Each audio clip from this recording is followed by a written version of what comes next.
رسول اللہ صلی اللہ علیہ وآلہ وسلم سب لوگوں سے زیادہ جواد سخی تھے، اور رمضان میں دوسرے اوقات کے مقابلے میں جب جبرائیل علیہ السلام آپ صلی اللہ علیہ وآلہ وسلم سے ملتے بہت ہی زیادہ جود و کرم فرماتے۔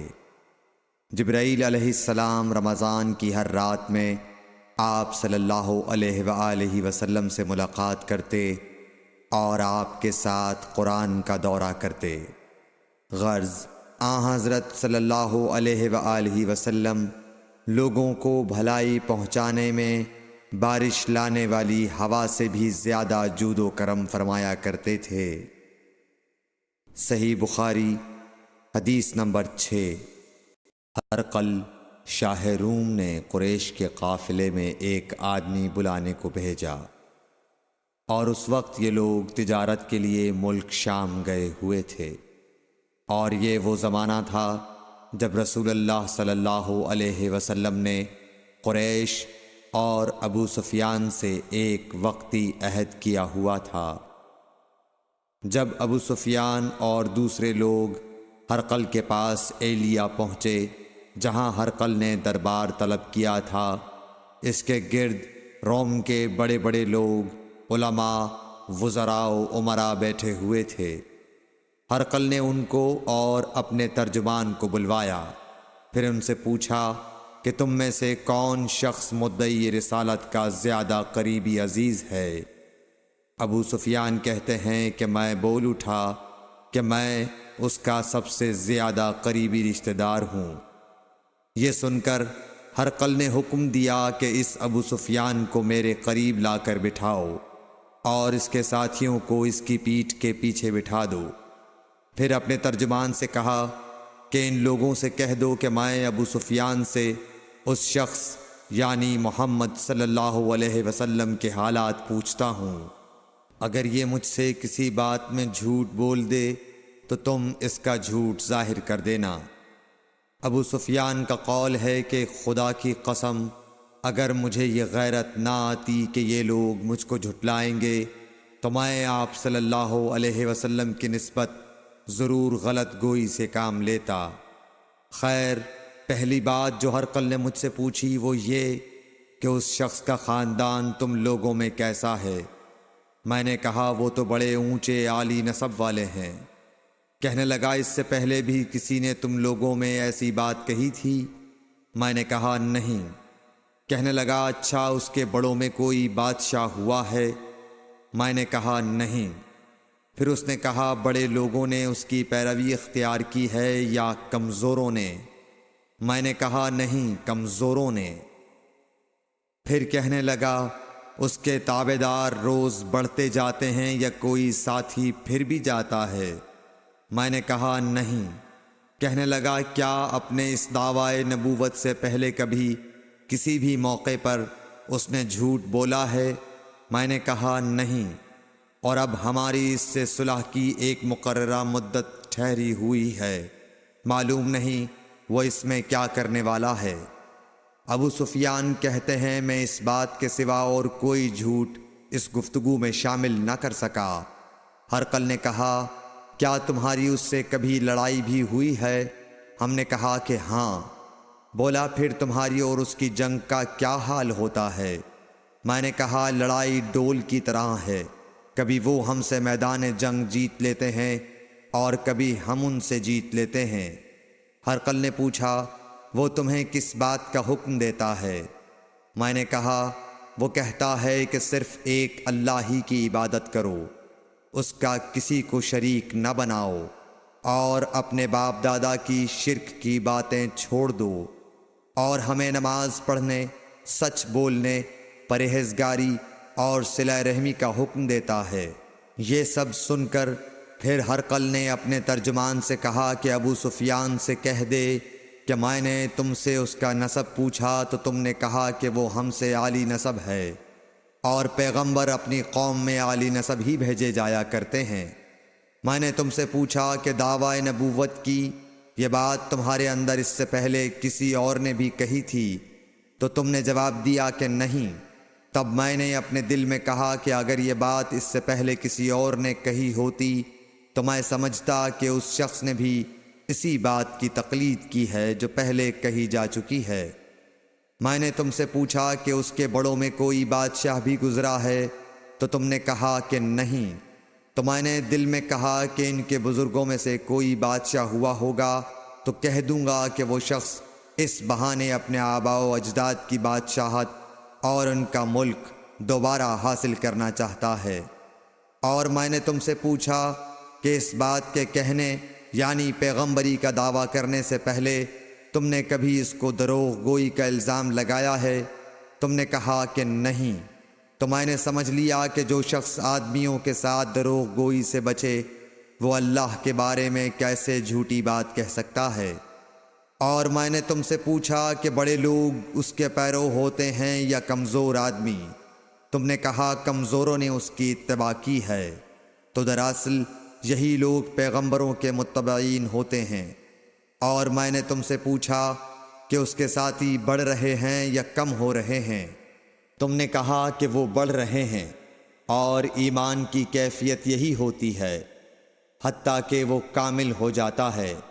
اور میں نے تم سے پوچھا کہ آیا کوئی شخص اس کے دین سے ناخوش ہو کر مرتد بھی ہو جاتا ہے؟ تم نے کہا نہیں۔ تو ایمان کی خاصیت بھی یہی ہے، جن کے دلوں میں اس کی مسرت رچ بس جائے وہ اس سے لوٹا نہیں کرتے۔ اور میں نے تم سے پوچھا کہ آیا وہ کبھی عہد شکنی کرتے ہیں؟ تم نے کہا نہیں۔ پیغمبروں کا یہی حال ہوتا ہے، وہ عہد کی خلاف ورزی نہیں کرتے۔ اور میں نے تم سے کہا کہ وہ تم سے کس چیز کے لیے کہتے ہیں؟ تم نے کہا کہ وہ ہمیں حکم دیتے ہیں کہ اللہ کی عبادت کرو، اس کے ساتھ کسی کو شریک نہ ٹھہراؤ، اور تمہیں بتوں کی پرستش سے روکتے ہیں، سچ بولنے اور پرہیزگاری کا حکم دیتے ہیں۔ لہٰذا اگر یہ باتیں جو تم کہہ رہے ہو سچ ہیں تو ان قریب وہ اس جگہ کا مالک ہو جائے گا کہ جہاں میرے یہ دونوں پاؤں ہیں۔ مجھے معلوم تھا کہ وہ پیغمبر آنے والا ہے، مگر مجھے یہ معلوم نہیں تھا کہ وہ تمہارے اندر ہوگا۔ اگر میں جانتا کہ اس تک پہنچ سکوں گا تو اس سے ملنے کے لیے ہر تکلیف گوارا کرتا۔ اگر میں اس کے پاس ہوتا تو اس کے پاؤں دھوتا۔ ہرقل نے رسول اللہ صلی اللہ علیہ وسلم کا وہ خط منگایا جو آپ نے وحیہ کلبی رضی اللہ تعالیٰ عنہ کے ذریعے حاکم بصرہ کے پاس بھیجا تھا، اور اس نے وہ ہرقل کے پاس بھیج دیا تھا۔ پھر اس کو پڑھا تو اس میں لکھا تھا، اللہ کے نام کے ساتھ جو نہایت مہربان اور رحم والا ہے۔ اللہ کے بندے اور اس کے پیغمبر محمد صلی اللہ علیہ وسلم کی طرف سے یہ خط ہے شاہ روم کے لیے۔ اس شخص پر سلام ہو جو ہدایت کی پیروی کرے۔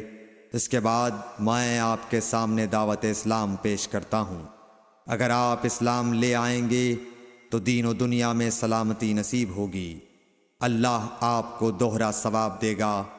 اور اگر آپ میری دعوت سے روگردانی کریں گے تو آپ کی رعایا کا گناہ بھی آپ ہی پر ہوگا۔